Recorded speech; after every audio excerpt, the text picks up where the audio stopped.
ఈరోజు కేటీఆర్ ఇంకా అహంకారం దూరతోటి గౌరవ ముఖ్యమంత్రి రేవంత్ రెడ్డి మీద అనుచిత వ్యాఖ్యలు చేస్తున్నటువంటి కేటీఆర్ కు బుద్ధి జ్ఞానం ఇంకా కూడా లేదు. అధికారం పోయిందనే అక్కస్తోటి లుచ్చ పనులు చేసి మిగతా వాళ్ళను అనవసరంగా గౌరవ ముఖ్యమంత్రి రేవంత్ రెడ్డి మీద నోరు జారే విధంగా మాట్లాడుతున్నాడు.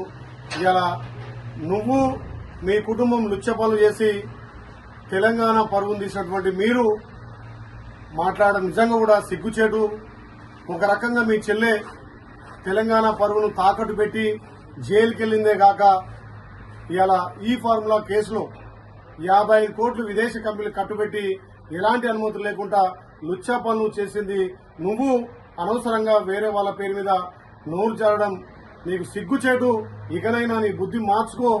ఒక నీచపు నికృష్ట పనులు చేసి తెలంగాణ పరువును తెలంగాణలో భారతదేశంలో కాదు ప్రపంచ దేశాల్లో కూడా పరువు తీసే విధంగా వ్యవహరించిన నీకు సిగ్గు శరం లేకుండా మాట్లాడుతున్నావు.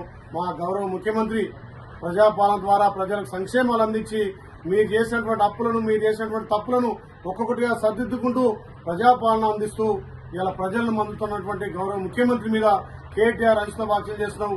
ఖబర్దార్ బిడ్డ, లుచ్చ పనులు చేసింది మీరు ఇలా తెలంగాణ పరువును భారతదేశంలో ప్రపంచ దేశాల్లో ఇలా తెలంగాణ పరువును తీసింది మీరు. కాబట్టి ఇలా తెలంగాణ ప్రజలు మిమ్మల్ని చీకొట్టి ఇంట్లో కూర్చోబెట్టినా జైలు పోతూ ఇలా ఇంకా కూడా ఇలాంటి వ్యాఖ్యలు చేయడం నిజంగా కూడా నీ అవివేకానికి నిదర్శనంగా మళ్ళొక్కసారి గౌరవ ముఖ్యమంత్రి రేవంత్ రెడ్డి గారి మీద నోరు జారితే తస్మత్ జాగ్రత్త బిడ్డ. ఇప్పటికైనా ఒళ్ళు దగ్గర పెట్టుకుని తప్పకుండా నువ్వు అరెస్ట్ అయ్యేది ఖాయం, నువ్వు జైలు పోయేది ఖాయం. ఇలా మతిభ్రమించి మాట్లాడుతున్నటువంటి కేటీఆర్ కు తెలంగాణ ప్రజలు బుద్ధి చెప్పారు.